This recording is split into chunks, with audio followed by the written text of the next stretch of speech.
Bismillahirrahmanirrahim. Assalamualaikum warahmatullahi wabarakatuh. Hamdan wa syukran lillah wassalatu wassalamu ala rasulillah Sayyidina Muhammad ibn Abdullah amma ba'd. Teman-teman semua, Alhamdulillah pertemuan kali ini kita bisa berjumpa kembali, insya Allah akan lanjutkan belajar kita bersama tentang filsafat Islam. Apa yang akan kita pelajari pada pertemuan kali ini? Insya Allah kita akan mempelajari bersama tentang bagaimana pemikiran dari Ibnu Rushd, pengetahuan tentang keterkaitan wujud dari Ibnu Rushd. Nah, dari sini maka dari judul ini tentang pengetahuan tentang keterkaitan wujud, maka akan timbul beberapa pertanyaan. Di antara pertanyaan yang timbul, di antaranya adalah bagaimana riwayat hidup Ibnu Rushd. Kemudian bagaimana pengertian wujud menurut Ibnu Rushd. Selanjutnya bagaimana bentuk dan sifat realitas menurut Ibnu Rushd. Bagaimana pemikiran Ibnu Rushd tentang pengetahuan menuju Tuhan. Selanjutnya bagaimana teori gerak menurut Ibnu Rushd. Dan yang keenam, bagaimana jalan menuju pengetahuan menurut Ibnu Rushd. Baik teman-teman semua, kita mulai belajar kita bersama dengan membaca basmalah. Bismillahirrahmanirrahim. Sebelum kita masuk ke pembahasan selanjutnya, maka eh, kita telah ketahui bersama bahwa di pembahasan-pembahasan sebelumnya sudah dibahas bagaimana pemikiran metafisika Yunani yang diterjemahkan ke dalam bahasa Arab. Ini eh, menurut Fuad Ahwani itu punya dua jenis. Nah, yang pertama pemikiran tentang wujud dari Aristoteles, dan yang kedua tentang pemikiran tentang yang Maha Esa, tentang yang Esa dari Plotinus. Al-Farabi itu cenderung pada Plotinus dan menyatukannya dengan ide yang Esa dari Al-Quran sehingga menjadi wujud utama. Tuhan lewat metode eh, emanasi gitu ya, itu pemikiran dari Al-Farabi yang cenderung pada Plotinus. Nah, sementara itu Ibnu Sina mengikuti juga jalan Al-Farabi, meski dengan cara yang sedikit berbeda Ibnu Sina ini. Ibnu Rushd yang datang kemudian ini memilih Aristoteles dan membebaskan dirinya dari pengaruh Neoplatonis. Nah, karena itu sebagai pengikut Aristoteles, Ibnu Rushd ini memahami metafisika sebagai pengetahuan tentang wujud dalam maknanya yang mutlak. Pokok kajian dari apa namanya? eh, dari metafisika ini terdiri atas tiga hal yang dibahas oleh Ibn Rushd. Yang pertama, sesuatu yang dapat dirasa yang tercakup dalam 10 kategori Aristoteles. Yang kedua, nanti ada prinsip-prinsip substansi dan hubungannya dengan prinsip pertama yang merupakan penggerak pertama. Yang ketiga, ilmu-ilmu tertentu untuk membetulkan cara-cara berpikir yang bersama. Namun, bagi Burush, di antara ketiganya ini hanya bagian kedua yang fundamental. Sedangkan dua bagian lainnya yang berkaitan dengannya eh, itu apa namanya yang menjadi apa namanya bahan kajian lanjutan. Karena itu, Ibn Rushd ini mendefinisikan metafisika itu sebagai ilmu yang mempelajari keterkaitan wujud-wujud yang ada mengenai tatanan hierarkis penggerak mereka sampai pada penggerak pertama. Siapa penggerak pertama? Nanti kita akan pelajari bersama di apa namanya pemikiran Ibnu Rushd ini.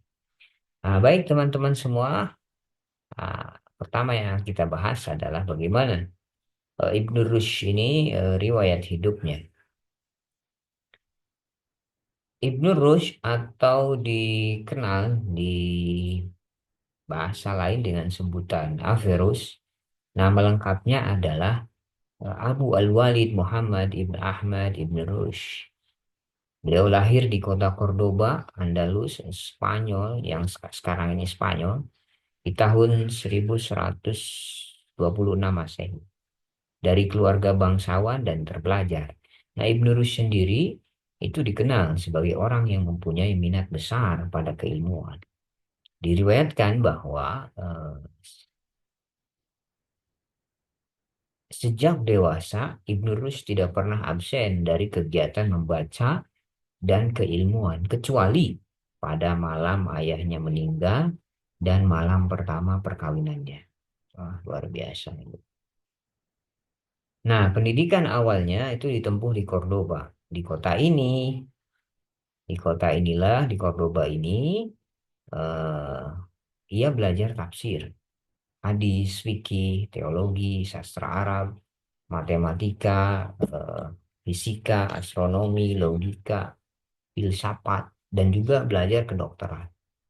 Nah, kota Cordoba sendiri saat itu dikenal sebagai pusat studi-studi filsafat.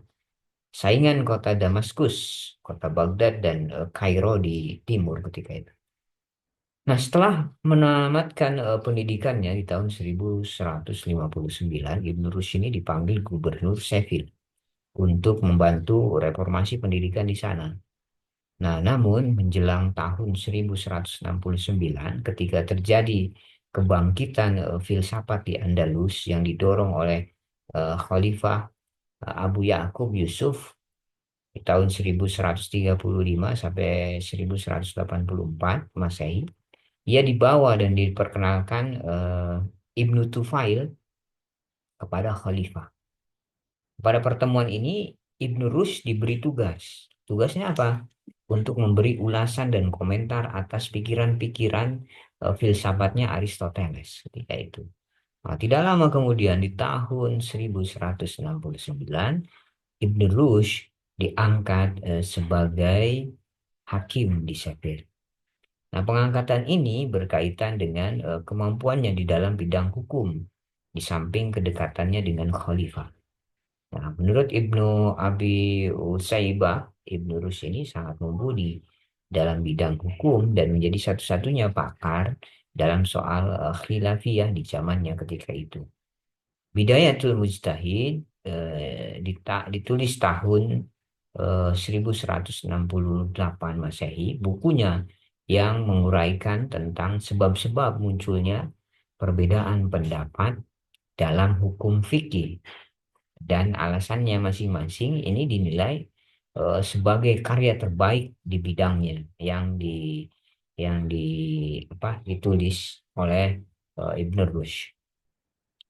Nah, setelah beberapa lama Ibn Rushd ini bertugas di Safin, Ibn Rushd kemudian diangkat sebagai Hakim Agung di Cordoba.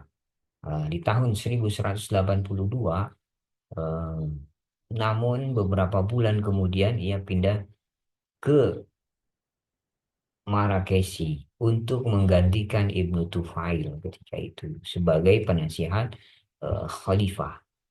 Pada tahun 1184, ketika Abu Yusuf Yakub Al-Mansur naik takhta, Ibnu Rus tetap tinggal di Marrakesh, Maroko, mendampingi sang khalifah dan menjadi penasihatnya.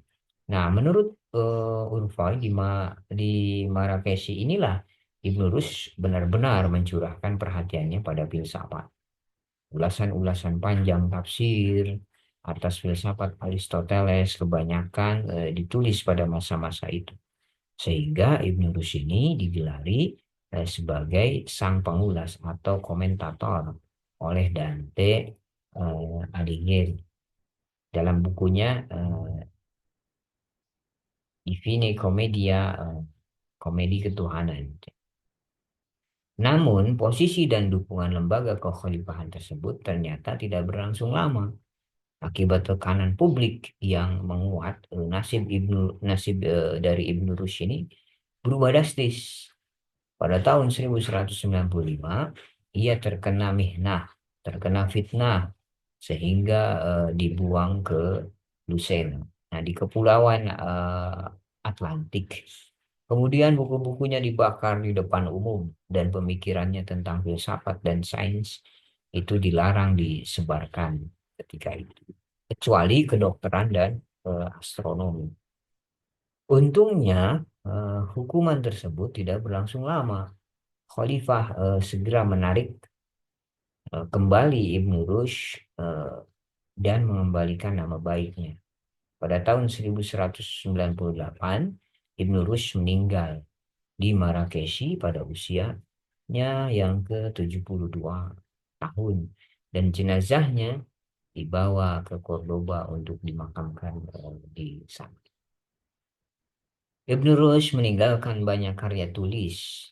Ernest Renan yang melacak karya-karyanya berhasil mengidentifikasi ada 78 buah judul buku, meliputi 28 buah dalam bidang filsafat, 20 buah dalam kedokteran, kemudian 5 buah dalam teologi, 8 buah dalam hukum, 4 buah dalam astronomi, 2 buah dalam sastra, dan 11 buah dalam ilmu-ilmu yang lainnya. Nah, ada juga yang melacak, menemukan bahwa ada 117 buah karya Ibn Rushd. Semua karya asli Ibn Rushd ditulis di dalam bahasa Arab. Namun, akibat pernah ada pelarangan dan pembakaran atas karya-karyanya di tahun 1195, kebanyakan karya yang sampai kepada kita saat ini hanya dalam bentuk terjemahan bahasa Ibrani dan Latin. Karya-karya ini secara garis besar dapat diklasifikasikan di dalam beberapa tema. Ada tema tentang logika, tentang fisika, tentang metafisika, tentang teologi dan astronomi. Nah, karya-karya Ibn Rushd di dalam bidang logika itu antara lain ada kategori al-ma'kulat. Kemudian juga ada hermeneutika, al-ibarah, dan analitika posterior, al-burhan. Di bidang fisika ada karyanya tentang uraian fisika Aristoteles. Eh, Talkhis Kitab At-Tabi'i di Aristoteles. Kemudian juga ada tentang uraian atas langit dan jagat raya Aristoteles. Syarah Kitab As-Sama wal Alam di Aristoteles. Ada juga kitabnya Talkhis Kitab Al-Kaun wal Fasad di Aristoteles, atau uraian tentang eksistensi dan kerusakan menurut Aristoteles. Di bidang metafisika ada syarah kitab Ma'bad atau Bi'ah di Aristoteles. Uraian metafisika uh, Aristoteles. Dan ada makalah fi ilmin nafs, ilmu jiwa. Di bidang teologi ada kitabnya Al-Kasyaf an Manhaj Adillah fi Aqaid al-Millah. Itu ya, ada metode pembuktian dalam teologi agama. Ada juga kitab Fasal al-Maqal Fima Bain Hikmah wa Syariah Minal Ittisol, mempertemukan filsafat dan syariat. Di bidang hukum ada kitab Bidayatul Mujtahid, Bidayah al-Mujtahid wa Nihayah al-Muqtasid, permulaan mujtahid dan puncak muqtasid. Di bidang astronomi ada juga Talkhis Al-Asar Al-Alawiyah di Aristoteles, uraian meteorologi Aristoteles. Juga ada makalah di Jirm Samawi, uraian benda-benda langit dan makalah fi harokah al-falak. Ada juga tentang gerakan langit. Itulah karya-karya dari Ibnu Rushd ini dan bagaimana riwayat hidup beliau. Satu yang bisa kita ambil hikmah dari riwayat beliau itu tadi ya, beliau tidak pernah berhenti melewatkan waktu untuk membaca setiap harinya, kecuali saat pada malam ayahnya meninggal, juga tadi ketika malam pertama pernikahannya. Wah, luar biasa ini Haris Ibnu Rushd. Mudah-mudahan kita bisa mencontohnya. Amin. Nah, selanjutnya setelah kita mengetahui bagaimana riwayat hidup dari Ibnu Rushd ini, kita akan bahas pemikirannya yang pertama tentang pengertian wujud menurut Ibnu Rushd. Menurut Ibnu Rushd, istilah wujud ini menunjukkan pada sesuatu atau al-asya yang mengacu pada bermacam arti. Satu, artinya bisa berarti sebab atau al-illah yang mendahuluinya atau pengetahuan al-ilm yang berkaitan dengan suatu jenis tertentu. Misalnya, kata api sebagai penyebab bagi segala sesuatu yang panas, atau kata panas untuk menunjukkan segala sesuatu yang membara. Berarti ini yang pertama, arti yang pertama dari wujud yang berarti bisa berarti sebab hal ini. Yang kedua, eh, wujud ini menunjuk pada sesuatu yang menunjuk pada arti berarti esensi atau al-mahiyah dari suatu seperti yang disampaikan oleh Al-Farabi tahun 870 sampai 950. Yang ketiga artinya adalah menunjukkan pada kata-kata benar atau logis seperti yang dimaksud Ibnu Sina.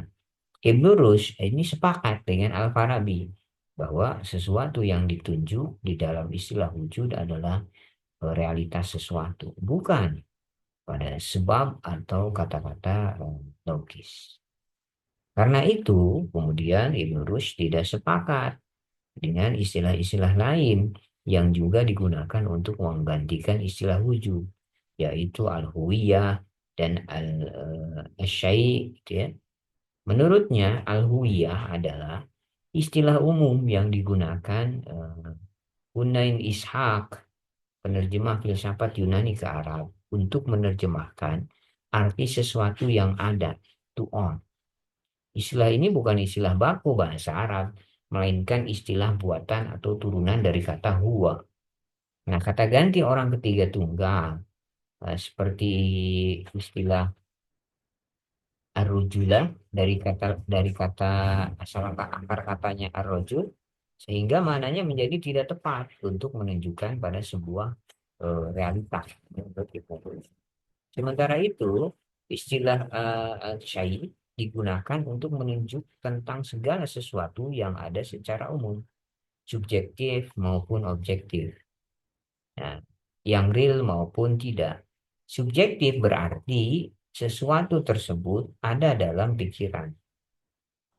Fi an-nafs. Sedangkan objektif berarti sesuatu yang dimaksud ada di luar pikiran atau fil kharij. Hanya saja istilah ini terlalu umum mencakup yang subjektif maupun objektif, yang real maupun tidak. Ibn Rushd sendiri menggunakan istilah asyai untuk menunjukkan realitas yang masih bersifat wacana dan subjektif, bukan objektif. Berdasarkan realitas yang masih bersifat wacana dan subjektif, ini bukan objek. Berdasarkan pengertian yang diberikan atas istilah al-mawjud ini, Ibnu Rushd selanjutnya menjelaskan lebih jauh tentang cakupan dari konsep wujud. Menurutnya, apa yang dimaksud dengan wujud adalah pertama, segala sesuatu yang wujud di luar pikiran atau yang diistilahkan dengan wujud objektif. Akan tetapi yang dimaksud wujud di luar pikiran ini bukan mengacu pada wujud fisik atau arad atau substansinya atau mahiyah belaka, melainkan keseluruhan atau gabungan dari keduanya, dari wujud fisik dan substansi. Artinya, apa yang disebut wujud dari suatu benda adalah kesatuan antara wujud fisik dan substansinya, antara eksistensi dan esensinya. Nah, ini menurut Ibn Rushd. Prinsip wujud Ibn Rushd ini berbeda dengan apa namanya konsep-konsep wujud lainnya yang biasanya hanya mengacu pada bentuk fisik saja atau materialisme atau substansi idealisme saja. Ibn Rushd tidak sependapat dengan dua prinsip tersebut. Menurutnya, konsep ini tidak sepenuhnya benar karena suatu benda tidak hanya terdiri atas fisik saja atau esensi saja, tetapi ia adalah keseluruhan atau gabungan dari dua prinsip tersebut. Nah, prinsip tentang keseluruhan ini penting untuk memahami konsep wujudnya Ibn Rushd. Nah, yang kedua, eh, wujud ini menurut siapa? Ibn Rushd. Yang kedua, bentuk-bentuk universal yang dihasilkan dari abstraksi-abstraksi nalar atas benda-benda fisik. Nah, pemahaman-pemahaman yang universal ini di dalam pandangan Ibn Rushd itu dianggap mempunyai wujud tersendiri secara objektif di luar pikiran atau kharijun nafs. Hanya saja wujud-wujud ini hanya dapat dipahami oleh rasio, bukan dengan indera. Maka secara ontologis, wujud universal ini adalah substansial sekaligus material, sehingga secara teologis ia bersifat kekal sekaligus juga fana. Ia kekal dalam kaitannya dengan substansi, tetapi fana ketika menjadi gabungan materi dan bentuk. Konsep universalitas ini penting untuk memahami konsep semesta Ibn Rushd dan pandangannya tentang masalah hubungan antara Tuhan dan eh, alam. Yang ketiga, apa namanya, pengertian dari wujud ini menurut Ibn Rushd yang ketiga adalah proposisi-proposisi yang terbukti secara logis dan rasional. Menurut Ibn Rushd, proposisi-proposisi logika atau al-maqulat yang digunakan sebagai landasan berpikir logis atau keputusan-keputusan atau kodiyah yang dipahami mempunyai bentuk wujud tersendiri yang berbeda dengan dua macam wujud sebelumnya. Karena itu, ia dapat dimasukkan di dalam apa yang disebut dengan istilah wujud. Nah, demikian apa yang dimaksud dengan wujud dalam konsep Ibn Rushd ini mencakup tiga hal utama, yaitu yang pertama, wujud-wujud objektif di luar pikiran. Yang kedua, ada wujud-wujud universal yang bersifat metafisis. Dan yang ketiga, ada proposisi-proposisi logis di dalam pikiran. Inilah apa yang dimaksud dengan wujud di dalam konsepnya Ibnu Rushd. Selanjutnya, setelah kita mengetahui pengertian wujud yang disampaikan oleh Ibn Rushd, ada tiga tadi ya, eh, ada wujud objektif, wujud universal, juga proposisi yang terbukti secara logis dan rasional. Selanjutnya kita akan pelajari bersama bagaimana bentuk dan sifat realitas menurut Ibn Rushd. Nah, menurut Ibn Rushd sendiri, realitas ini dari segi bentuknya ada dua bagian. Dari segi bentuknya, yaitu yang pertama ada wujud terpisah atau al-mawjud al-mufarid dan wujud terindra atau al-mawjud al-mahsus. Wujud terpisah adalah wujud-wujud yang hanya dapat ditangkap oleh intelek atau intelligible atau al-makulat dan bersifat metafisis non materi. Sedangkan wujud terindra adalah wujud-wujud fisik yang bersifat empirik indrawi atau al-mahsus. Nah, wujud-wujud empirik ini berpuncak pada benda-benda langit, al-jirm samawi. Sedangkan wujud-wujud yang terpisah itu berpuncak pada sumber pertama atau al-mabda al-awwal. Wujud-wujud yang terpisah atau al-mawjud, al-mufarrid, yang bersifat metafisis itu terdiri atas beberapa tingkatan. Tingkatan pertama adalah Allah Subhanahu wa Ta'ala sebagai sumber pertama, al-mabda al-awwal, yang darinya muncul wujud-wujud terpisah atau al-mawjud al-mufarid.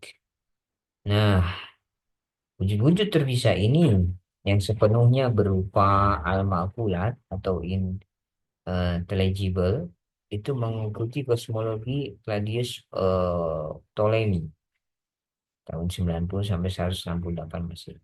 Terdiri atas 38 intelek penggerak atau al-muharrik. Ini menurut Ibn Rushd.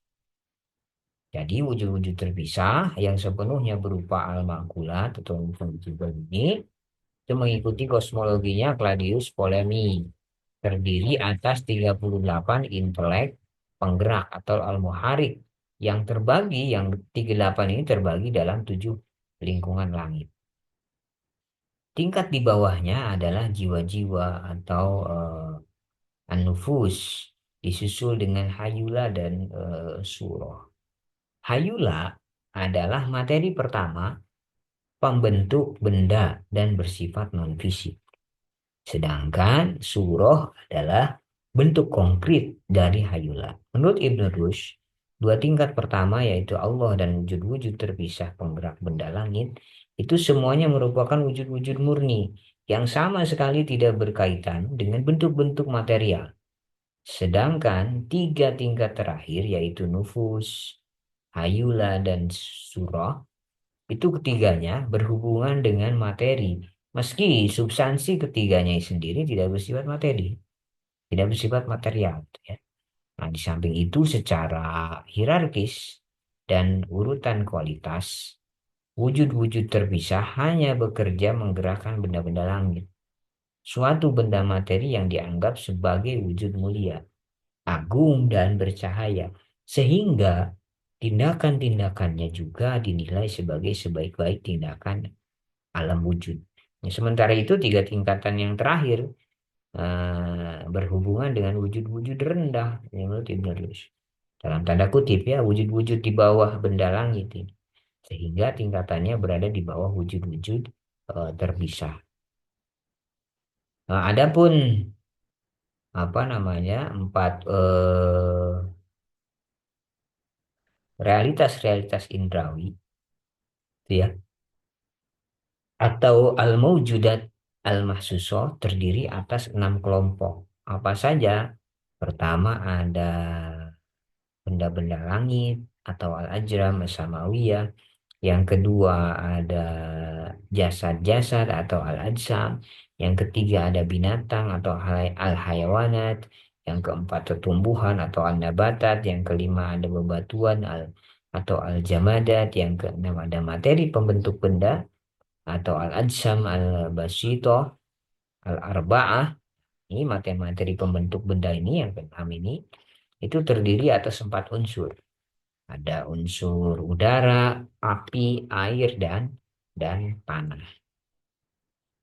Nah, dua bentuk realitas wujud ini, eh, yaitu pertama ada wujud terpisah, realitas wujud terpisah dan realitas wujud indrawi ini, eh,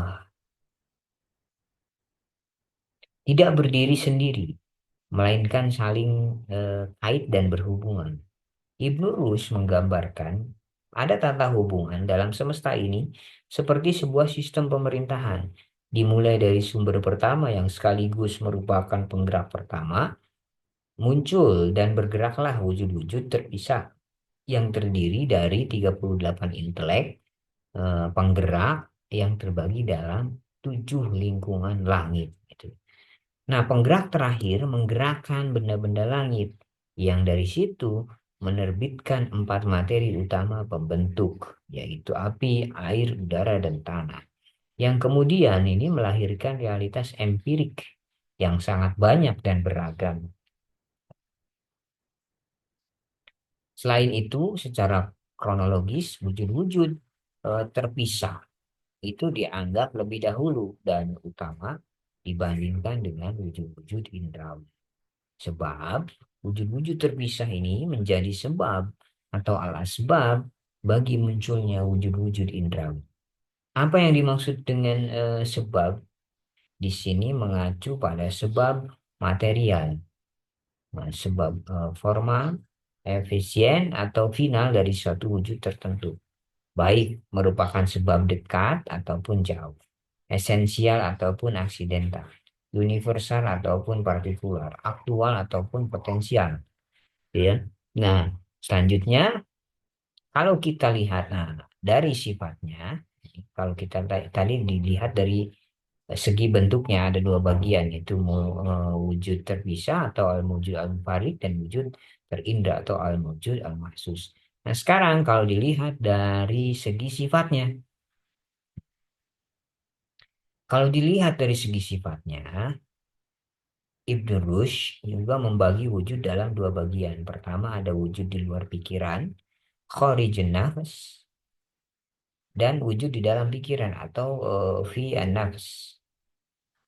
Wujud di luar pikiran. Ya, wujud yang pertama ini bersifat objektif yang di luar pikiran ini. Sedangkan wujud yang kedua bersifat subjektif. Nah, meskipun demikian, keduanya harus benar-benar ada. Dan yang dimaksud ada atau eksis ini mengacu pada masa sekarang. Saat ini bukan pada masa lalu ataupun masa yang akan datang. Jadi yang ada menurut Ibnu Rushd itu ya harus pada masa sekarang eksis ini, ya. Nah, sesuatu yang eksistensinya telah lewat pada masa lalu atau baru akan ada di masa yang akan datang tidak dapat dianggap sebagai sesuatu yang wujud. Ini menurut Ibnu Rushd.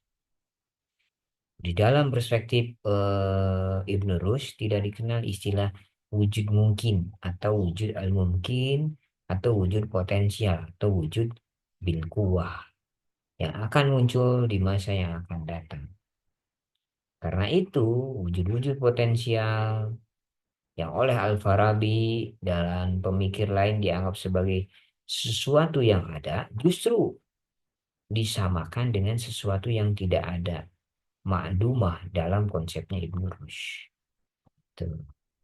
Karena itu, berbeda dengan Al-Farabi, dengan Ibnu Arabi, dan tokoh pemikir Islam lainnya yang membagi sifat wujud dalam dua bagian, ada wujud aktual, wujud bil fi'al, dan wujud potensial, wujud bil kuwah. Ibnu Rushd tidak pernah menyatakan hal itu. Menurutnya, wujud potensial sama artinya dengan wujud mungkin. Sesuatu yang wujudnya masih bersifat kontingen atau mungkin berarti sama dengan sesuatu yang belum ada atau tepatnya tidak ada atau ma'dumah. Menurut Ibnu Rushd, sesuatu yang tidak ada tidak dapat dibahas oleh nalar. Nah, selanjutnya sesuatu yang masuk dalam kategori wujud-wujud subjektif adalah segala sesuatu yang berkaitan dengan hasil olah nalar. Contohnya seperti proporsi-proporsi logika, kemudian juga apa proporsi-proporsi logika ini atau al-makulat yang telah terbukti secara logis dan rasional, dan juga persepsi-persepsi nalar atau keputusan-keputusan rasio atau kodiah yang dapat dipahami, gitu ya. Nah, semuanya masuk dalam kategori wujud-wujud subjektif. Sementara itu, wujud-wujud yang masuk dalam bagian wujud objektif terdiri atas dua hal pokok. Nah, pertama ada wujud-wujud terindra atau wujud al-mahsus dan wujud-wujud non-indrawi atau al-makulat. Wujud-wujud non-indrawi sendiri terdiri atas wujud-wujud terpisah atau mufarikoh yang bersifat metafisis atau intelligible makulat, dan wujud-wujud universal kuliah yang muncul dari hasil abstraksi nalar atas wujud-wujud partikular di luar pikiran. Nah, wujud-wujud universal ini itu mesti memiliki eh, sekilas itu ya, meski sekilas itu seperti wujud subjektif karena hanya dapat dipahami seseorang secara personal. Tetapi oleh Ibn Rushd tetap dianggap sebagai wujud objektif. Sebab menurutnya wujud-wujud universal ini tidak akan dapat ditangkap nalar jika tidak ada wujudnya secara objektif. Artinya, wujud universal adalah benar-benar wujud secara objektif di luar pikiran, tetapi ia hanya dapat dipahami secara subjektif oleh rasio menurut Ibnu Rushd. Adapun wujud-wujud yang terindra, gitu ya, atau al-mahsus dapat diklasifikasikan jadi tiga kelompok. Ada wujud-wujud alami atau tabiiyah, kemudian ada juga wujud-wujud hasrati, irodiyah, ada juga wujud-wujud alami sekaligus hasrati. Namanya istirok bainahuma. Nah, wujud alami sendiri itu adalah wujud-wujud yang eksistensinya muncul secara natural sesuai dengan hukum alam. Contohnya seperti sinar dan panas matahari yang muncul begitu saja dari zatnya. Nah, sementara wujud hasrati adalah wujud-wujud yang eksistensinya disebabkan oleh kehendak manusia. Sedangkan wujud campuran adalah wujud-wujud yang muncul dari gabungan alam dan kehendak manusia. Contohnya apa? Contohnya seperti pertanian, industri, dan lain-lain. Ini menurut Ibnu Rushd. Nah, selain itu juga dari segi kemunculan wujudnya, ini eh, bahasan selanjutnya ya. Dari segi kemunculan wujudnya, menurut Ibnu Rushd, realitas ini juga ada dua kategori. Pertama ada wujud mandiri, wujud bizati, dan wujud bergantung atau wujud bigoiri atau wujud biillah.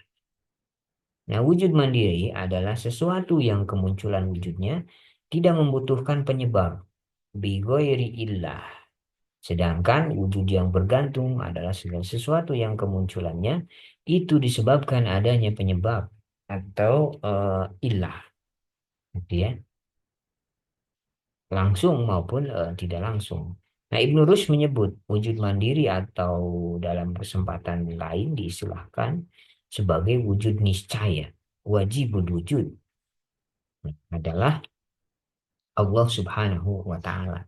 Jadi wujud niscaya atau wujud mandiri ini, wujud bizatihi ini adalah Allah Subhanahu wa Ta'ala sebagai penyebab dan penggerak pertama.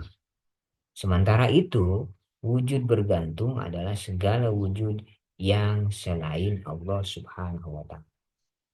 Yang kemunculannya disebabkan oleh yang lain, baik ia berupa wujud terindra maupun non-indrawi. Nah, selanjutnya dalam pandangan Ibnu Rushd, wujud-wujud yang ada tersebut tidak pada posisi yang sama atau sederajat, tetapi bersifat hierarkis. Menurut Ibnu Rushd, sebagian wujud-wujud tersebut ada yang dinilai mulia, ada lebih mulia, ada juga yang sangat mulia.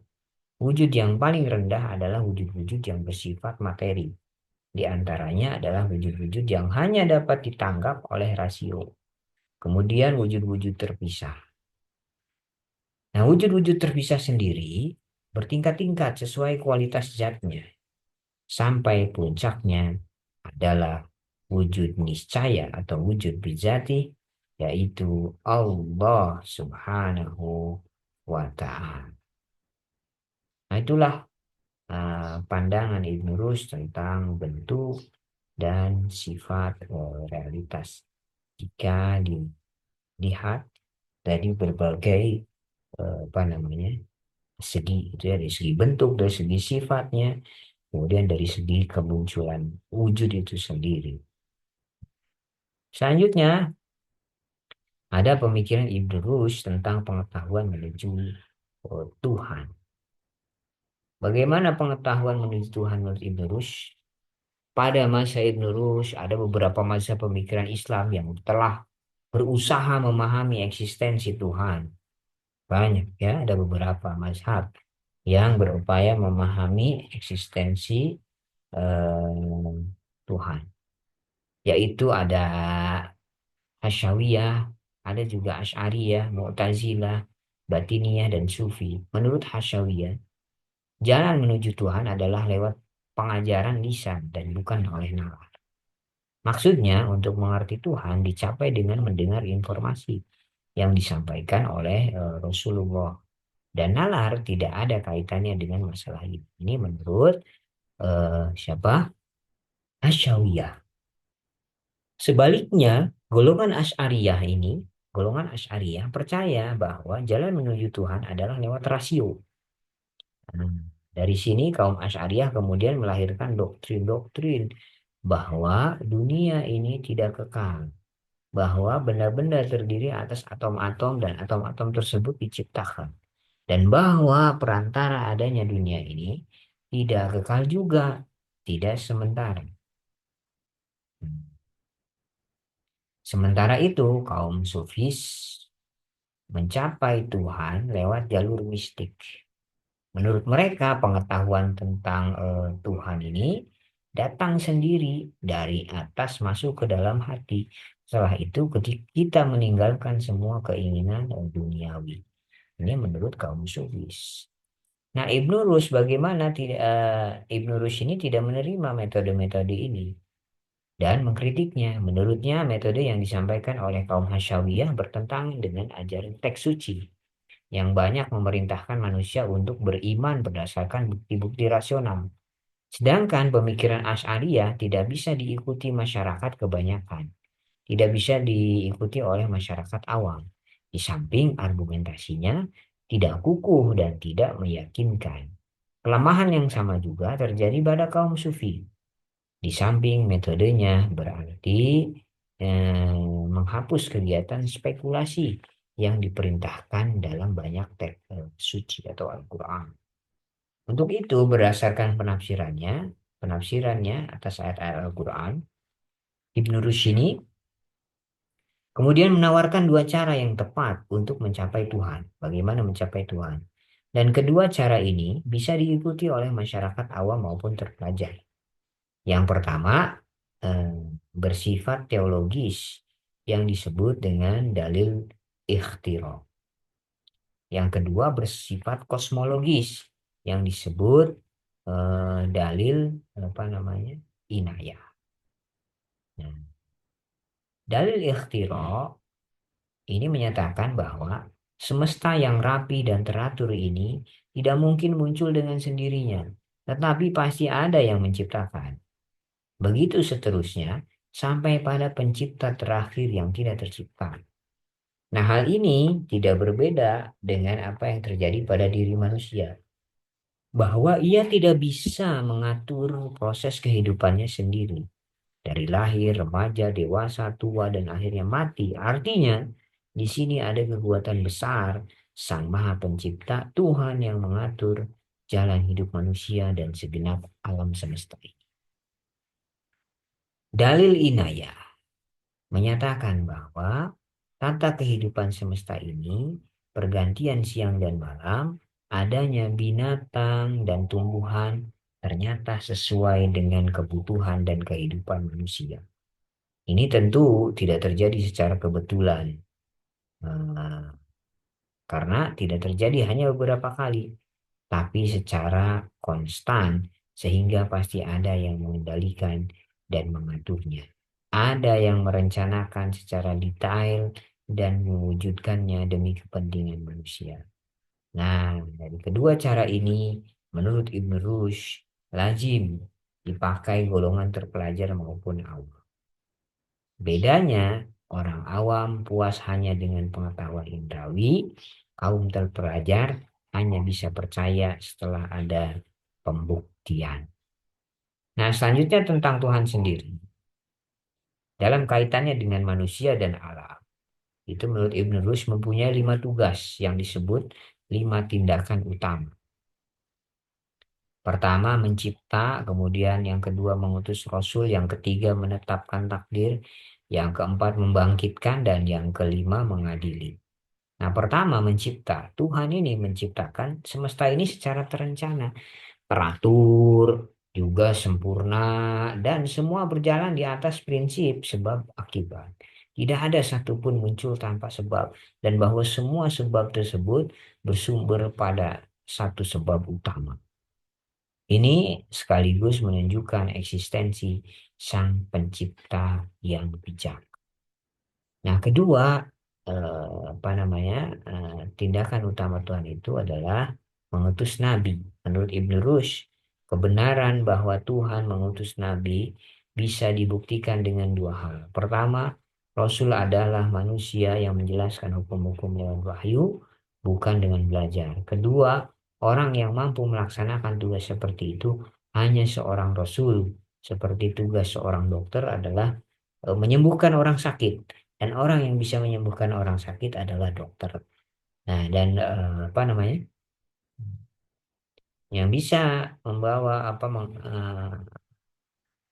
menjelaskan hukum-hukum lewat wahyu Rasul, ya Rasul itu hanya Rasul. Nah, ketiga, tindakan utama Tuhan menurut Ibn Rushd itu menetapkan takdir.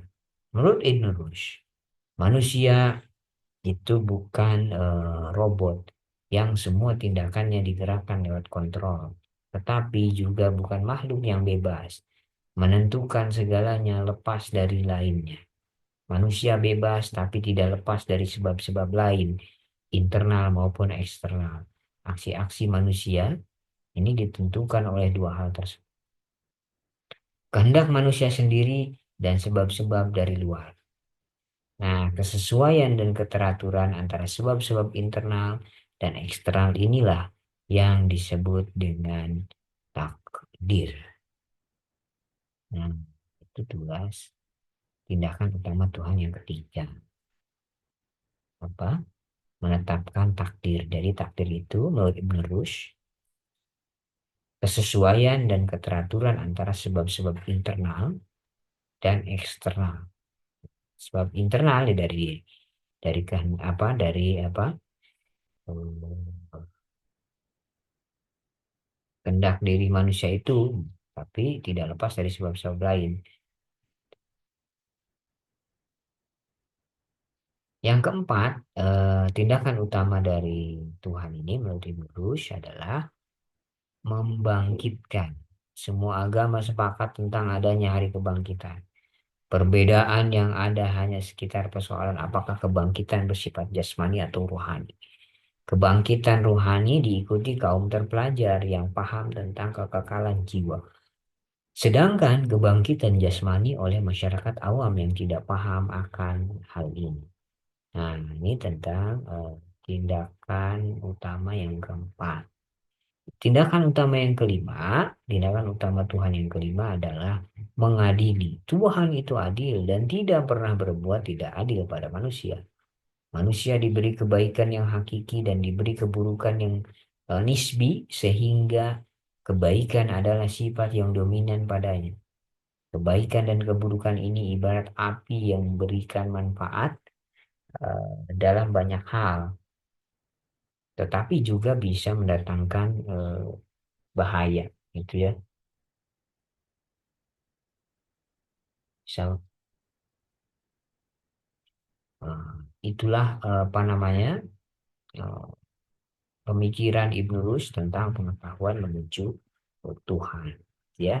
Bagaimana Ibn Rushd menawarkan 2 cara yang tepat untuk mencapai Tuhan berdasarkan penafsiran ayat al. Yang pertama dengan teologis dengan dalil istiroh. Yang kedua dengan kosmologis atau dalil inayah. Nah, selanjutnya Setelah kita mengetahui bagaimana pemikiran Ibn Rushd tentang Tuhan, ada teori gerak yang disampaikan oleh Ibn Rushd. Bagaimana teori geraknya Ibn Rushd? Teori gerak adalah cara lain dari Ibn Rushd untuk mengenal Tuhan. Di samping sebagai responnya atas teori emanasi Al-Farabi sebelumnya. Menurut Ibn Rushd, teori emanasinya Al-Farabi itu meninggalkan persoalan-persoalan. Apa persoalan-persoalan itu? Pertama, ketika teori ini menyatakan bahwa materi-materi dan potensi rasio dapat menjadi aktual hanya kalau ada pancaran dari intelek aktif, dapat mengarahkan pada kesimpulan bahwa semesta dan manusia akhirnya menjadi sekedar sebuah objek dan bersifat pasif. Nah, ini jelas tidak sejalan dengan kenyataan bahwa manusia mempunyai nalar dan diperintahkan untuk menggunakannya secara aktif. Nah, ini yang pertama, kritik terhadap pemikiran Al-Farabi tentang teori emanasi menurut Ibn Rushd. Nah, yang kedua, bahwa secara hierarkis teori emanasi ini telah menyimpang dari doktrin Aristoteles. Karena menurut Ibn Rushd, Aristoteles ini tidak pernah menyatakan hal tersebut. Aristoteles justru menyatakan bahwa benda-benda munculnya karena adanya gerak pendorong. Nah, dengan adanya gerak-gerak pendorong ini, wujud-wujud dapat menjadi lebih eh, aktif. Selanjutnya yang ketiga, pernyataan Aristoteles tentang gerak yang diikuti oleh Ibn Rushd ini merupakan perluasan logis eh, atas konsepnya tentang fisika. Dalam fisika Aristotelia, benda-benda itu dianggap sebagai wujud yang diam, sehingga butuh gaya penggerak dari luar yang mendorong dan menarik. Nah, selanjutnya, ketika dipahami bahwa tidak ada gerakan tanpa sentuhan dari luar, eh, maka dikonsepsikan adanya entelesi untuk makhluk hidup atau nous untuk binatang-binatang dan causa prima untuk alam semesta dan keseluruhan. Nah, semua itu bekerja pada ether yang pada gilirannya ini bekerja pada benda-benda membentuk rantai penyebab gerak yang berujung pada sebuah penggerak pertama yang tidak bergerak, yaitu Allah, yaitu Tuhan, Allah Subhanahu wa Ta'ala. Nah, penggerak pertama yang tidak bergerak inilah secara teologis oleh Ibn Rushd disebut sebagai Tuhan, Allah Subhanahu wa Ta'ala. Menurutnya, penggerak pertama yang tidak bergerak tersebut adalah intelek murni yang bebas dari materi. Ini adalah zat yang paling tinggi dan utama di antara realitas wujud. Karena itu, dia bersifat maha utama atau fadil. Selain itu, dia juga bersifat maha mengetahui al-alim dan kuasa atau qadir. Karena kenyataannya telah menyebabkan wujudnya realitas-realitas lainnya. Di samping sifat-sifat lain seperti maha sempurna, kamal, dan mulia atau syaraf, ya. Nah, tidak ada kesempurnaan lain melebihi kesempurnaannya. Bahkan sebaliknya, tidak ada kesempurnaan pada lainnya kecuali darinya. Menurut Ibn Rushd, penggerak pertama yang tidak bergerak ini di dalam proses penciptaan itu menggerakkan gerak pertama dengan hasrat atau irodah, bukan dengan keinginan atau syahwat. Ibn Rushd membedakan antara hasrat, antara irodah dengan keinginan atau syahwat. Menurut Ibn Rushd, irodah itu atau hasrat ini terjadi pada wujud-wujud non-materi dan tidak berkaitan dengan ruang dan waktu. Sedangkan kalau syahwat itu terjadi pada wujud-wujud materi seperti manusia dan binatang dan berkaitan dengan ruang dan waktu. Mustahil Tuhan menggerakkan semesta dengan syahwat, yaitu menggerakkan semesta dalam waktu tertentu dan sebelumnya tidak ada atau belum terpikirkan, baik oleh faktor internal dalam dirinya maupun eksternal dari selainnya. Meski demikian, ketika penggerak pertama menggerakkan wujud-wujud terpisah atau al-mabadi al-mufarikoh, dia menggerakkannya lewat konsepsi intelijensi karena mereka adalah intelek murni. Wujud-wujud terpisah ini pada fase berikutnya menggerakkan benda-benda langit juga dengan konsepsi-konsepsi intelijensi, bukan lewat perasaan dan imajinasi seperti binatang.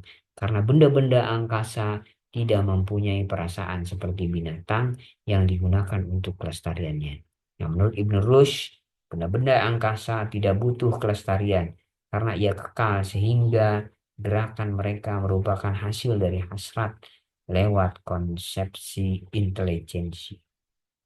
Seluruh proses tersebut terdiri dari 7 lingkungan langit dan 38 intelek penggerak. Penggerak terakhir bekerja menggerakkan lingkungan bulan.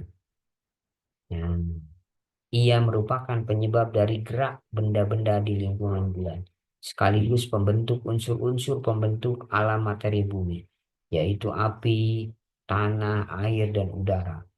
Campuran antara keempat unsur pembentuk tersebut dengan segala perbedaan kualitas campuran masing-masing itu melahirkan berbagai wujud yang beragam, termasuk di dalamnya manusia. Hanya saja, manusia berdasarkan rasio yang dimilikinya dapat menjadi makhluk yang paling dekat dengan benda-benda angkasa yang kekal, sehingga ia berada di antara yang kekal dan fana. Dengan demikian, dalam pandangan Ibn Rushd, proses perwujudan semesta ini didorong oleh adanya sebab penggerak. Benda-benda fisik diwujudkan oleh sebab penggerak dan sebab penggerak tersebut diwujudkan sebab penggerak lainnya. Begitu seterusnya sampai penggerak pertama yang tidak bergerak, yaitu Tuhan. Sebab-sebab penggerak tersebut bisa satu atau lebih. Dan sebab penggerak wujud ini jelas harus ada lebih dahulu daripada wujud yang digerakkan. Di sini harus dibedakan antara sebab penggerak dan sebab efisien. Sebab penggerak adalah sebab yang mengubah tempat dari satu titik kepada titik lain. Sedangkan gerak efisien adalah sebab yang mengubah keadaan benda, terutama perluasan dan kerusakan. Benda-benda angkasa digerakkan oleh sebab penggerak, bukan oleh sebab efisien, karena wujud mereka tidak berubah dan gerak mereka terwujud di angkasa. Nah, seluruh proses gerak alam semesta di atas, menurut Ibn Rushd, berada dalam cakupan apa yang disebut dengan waktu. Waktu adalah rangkaian gerak yang yang terus-menerus dan tunggal sehingga ia bersifat abadi. Artinya, waktu dihitung berdasarkan adanya gerak. Sementara itu, dalam proses penciptaan semesta, gerak telah melahirkan semesta. Karena itulah dalam pandangan Ibn Rushd juga sebagai kaum filosof, alam ini kodim karena ia berkaitan dengan gerak dan waktu yang juga kodim. Meski demikian, kekodiman semesta ini tetap tidak sama dengan kekodiman Tuhan. Karena kekodiman semesta hanya dalam kaitannya dengan waktu, sementara Tuhan tidak berkaitan dengan waktu. Kita tidak dapat membayangkan adanya gerak dan waktu sebelum adanya alam. Ini jelas berbeda dengan pandangan kaum teolog. Nah, itulah bagaimana teori gerak menurut Ibnu Rushd. Selanjutnya, Ibnu Rushd ada pemikiran tentang stop saya. Nah, Ibnu Rushd ada pemikiran tentang jalan menuju pengetahuan. Ini menurut Ibnu Rushd. Konsep Ibnu Rushd ini dalam kaitannya dengan pengetahuan itu tidak lepas dari upayanya untuk mempertemukan agama dan filsafat. Menurutnya, pengetahuan itu bersumber atas dua hal. Pertama ada realitas dan yang kedua wahyu. Nah, realitas sendiri ini menurut Ibn Rushd, sebagaimana di dalam pandangan metafisikanya, itu terdiri atas dua hal. Ada realitas metafisik atau makulat dan realitas material atau mahsusot. Realitas metafisik itu nanti akan melahirkan filsafat. Sedangkan realitas material eh, akan melahirkan sains. Sementara itu, eh, wahyu nanti akan melahirkan ilmu-ilmu keagamaan atau ulum syar'iyyah. Meski demikian, dua sumber pengetahuan ini tidak bertentangan, tetapi selaras dan saling berkaitan. Karena keduanya berasal dari sumber yang sama, yaitu Tuhan yang Maha Esa. Sesuatu yang berasal dari sumber yang sama tidak mungkin bertentangan. Jika demikian, di mana posisi rasio? Ini akan timbul pertanyaan. Menurut Ibnu Rushd, rasio itu berfungsi sebagai sarana untuk memahami sumber pengetahuan tersebut dan bukan sebagai sumber pengetahuan. Nah, berkaitan dengan rasio ini, Ibnu Rushd membagi rasio ini menjadi dua bagian. Ada yang praktis, ada yang teoretis. Akal praktis ini lazim dimiliki semua orang. Unsur ini merupakan asal daya cipta yang digunakan untuk melestarikan kehidupan. Akal praktis bisa diperoleh lewat pengalaman yang didasarkan atas perasaan dan imajinasi. Karena itu, akal praktis ini tidak stabil, mudah berubah, berkembang atau menyusut berdasarkan pengalaman, berdasarkan imajinasi, berdasarkan gambaran dan persepsi yang diterima. Namun, dengan akal praktis ini, manusia bisa berteman, bermasyarakat, mencinta, maupun membenci. Apa yang dinamakan kebaikan dan keburukan tidak lain adalah hasil dari akal praktis. Kebaikan adalah gambaran atau persepsi tentang sesuatu yang harus dilakukan ketika menghadapi pilihan-pilihan. Begitu pula sebaliknya. Nah, pemikiran ini itu hampir sama dengan konsep keutamaan Aristoteles. Menurutnya, keutamaan bukan soal teori tetapi praktis. Seorang sarjana yang mengerti teori moral belum tentu bisa berlaku sesuai dengan keutamaan moral. Tetapi orang yang mempunyai pronesis mampu menentukan masalah ini berdasarkan pertimbangan konkret. Pronesis adalah kemampuan bertindak tepat berdasarkan pertimbangan baik buruk ketika menghadapi pilihan. Orang yang mempunyai pronesis ini mengerti bagaimana harus bertindak tepat. Karena itu, pronesis tidak bisa diajarkan, tetapi dilatih lewat kebiasaan. Pronesis tumbuh dan berkembang dari pengalaman dan kebiasaan etis. Semakin mantap seseorang bertindak etis, semakin kuat pula kemampuannya untuk bertindak menurut pengertian yang tepat. Sama seperti orang yang semakin melatih jiwanya akan semakin peka pula perasaannya. Sementara itu, yang kedua ada akal teoretis. Akal teoretis ini berkaitan dengan penalaran dan pengetahuan teoretis. Dalam hal ini, akal mempunyai tiga tahap kerja. Itu ada abstraksi, ada kombinasi, ada penilaian.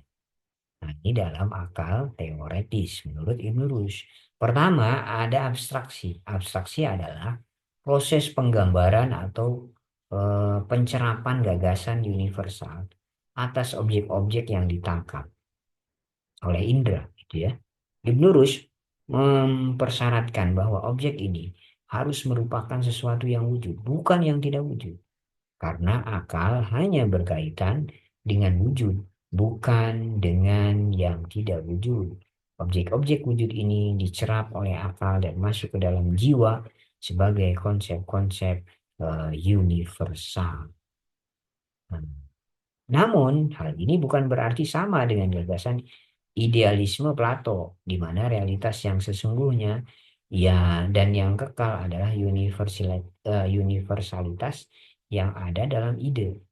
Menurut Ibnu Rushd, universalitas ini tidak hanya ada dalam ide yang merupakan substansi objek, tapi juga berwujud secara real yang terikat pada materi dan bentuk. Sehingga ia seperti pisau bermata dua. Di satu sisi bersifat kekal, di sisi lain bersifat fana.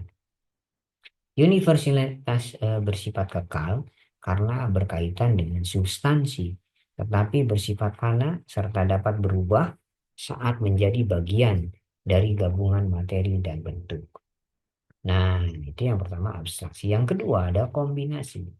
Kombinasi maksudnya akal mengkombinasikan dua atau lebih dari abstraksi-abstraksi indera sehingga menjadi sebuah konsep.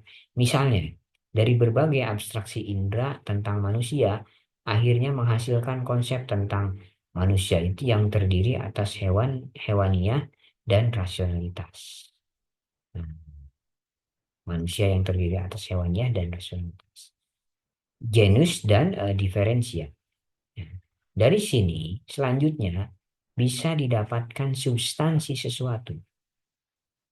Dan substansi yang lengkap akan membentuk definisi. Nah, ketiga, apa namanya? Ada penilaian. Penilaian diberikan ketika konsep-konsep yang dihasilkan harus dihadapkan pada proposisi benar atau salah. Dengan demikian, pengetahuan manusia berarti berdasarkan atas data-data masuk lewat indera. Karena itu, menurut Ibn Rushd, pengetahuan manusia tidak dapat disamakan dan dibandingkan dengan pengetahuan Tuhan. Pengetahuan manusia didasarkan pada penilaian rasio atau realitas, sehingga ia bisa berubah atas perubahan objek. Sementara pengetahuan Tuhan justru sebaliknya. Pengetahuan manusia merupakan akibat dari wujud, sedangkan pengetahuan Tuhan justru merupakan sebab dari adanya sesuatu. Apa yang diistilahkan oleh kaum filosof bahwa Tuhan tidak mengerti yang partikular adalah dalam pengertian ini bahwa pengetahuan Tuhan tidak sama dengan pengetahuan manusia yang partikular, yang didasarkan dan berubah sesuai dengan perubahan pada objek, karena pengetahuan Tuhan atau pengetahuannya justru yang menyebabkan perubahan objek, sehingga kaum filosof tetap bahkan lebih mentakdiskan Tuhan dan Allah. Itulah bagaimana jalan menuju pengetahuan menurut Ibnu Rushd. Teman-teman semua,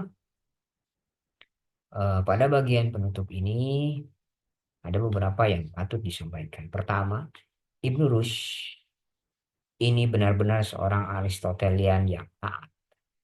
Namun, hal ini bukan berarti Ibnu Rushd tidak mempunyai identitas pemikiran sendiri. Sistem utama yang dipakai tetap Aristotelian, tetapi ia kemudian memberi bentuk baru pada sistem tersebut berdasarkan sumber-sumber lain yang diterimanya. Ini antara lain tampak jelas pada konsepnya tentang substansi. Berbeda dengan Aristoteles, substansi bukanlah yang pertama dari 10 kategori, tetapi keseluruhan esensi dan eksistensi yang oleh Ibn Rushd disebut sebagai substansi utama. Kedua, gagasan tentang substansi merupakan pijakan utama dari seluruh pemikiran Ibn Rushd, baik dalam kaitannya dengan teori pengetahuan maupun konsepnya tentang kosmologi. Dalam kaitannya dengan pengetahuan, pengetahuan yang sejati dan valid bukan gagasan yang ada dalam ide, juga bukan realitas yang tampak oleh indera, melainkan kesesuaian antara konsep yang ada dalam ide dengan apa yang ada pada realitas empiris. Nah, ini menurut Ibn Rushd. Dalam soal kosmologis, semesta ini bukan hanya yang aktual, tetapi juga meliputi yang potensial. Nah, realitas semesta adalah keseluruhan yang potensial dan aktual. Ini menurut Ibn Rushd. Yang ketiga, bagi Ibn Rushd, semesta bukan lahir secara emanasi atau faid, tetapi atau pancaran, tetapi semesta ini lahir oleh sebab penggerak yang semuanya bermuara pada penggerak pertama. Dari penggerak pertama menyebabkan gerak berikutnya, begitu seterusnya, dan setiap gerak melahirkan wujud-wujud yang lain sampai akhirnya memunculkan wujud bumi. Gerak-gerak tersebut tidak didahului oleh waktu, karena waktu sendiri tunduk pada adanya gerak. Sehingga semesta yang muncul dari gerak bisa dianggap sebagai kodim. Dalam arti bahwa ia tidak didahului oleh sang waktu. Akan tetapi, kekodiman semesta ini berbeda dengan kekodiman Tuhan. Karena kekodiman semesta hanya dari segi historis, sedangkan kekodiman Tuhan dari segi esensi atau zatnya. Yang keempat, bersamaan dengan konsepnya tentang gerak yang melahirkan semesta, ada satu hal yang menjadi persoalan, yakni konsepnya bahwa kebaikan adalah karya Tuhan, sedangkan kejahatan adalah akibat materi. Bagaimana persoalan ini bisa dijelaskan secara rasional dan diterima oleh nalar, padahal menurut Ibn Rushd sendiri, semua wujud semesta, baik yang potensial maupun aktual, potensi maupun tindakan, materi dan bentuk, semuanya lahir dari sebab penggerak yang semuanya berbuara pada gerak hasratnya Tuhan. Gitu ya. Nah, wallahu a'lam. Inilah pembahasan kita eh, tentang pemikirannya Ibn Rushd. Mudah-mudahan kita bisa mengambil pelajarannya, kita bisa apa namanya, mengambil manfaatnya, sehingga kita kemudian bisa menjadi hamba-hambanya, yang hamba-hamba Allah yang soleh, yang kemudian bisa melihat sesuatu dari berbagai macam sudut pandang. Nah, pada ujungnya akhirnya ya bisa menambah keimanan dan ketakwaan kita kepada Allah Subhanahu wa Ta'ala. Terima kasih teman-teman semua. Mohon maaf atas segala kesalahan. Ditutup bersama dengan baca hamdalah. Alhamdulillahirabbil alamin dan doa kifaratul majlis. Subhanakallahumma bihamdika asyhadu an la ilaha illa anta astaghfiruka wa atubu ilaik. Akhirul kalam. Wassalamualaikum warahmatullahi wabarakatuh.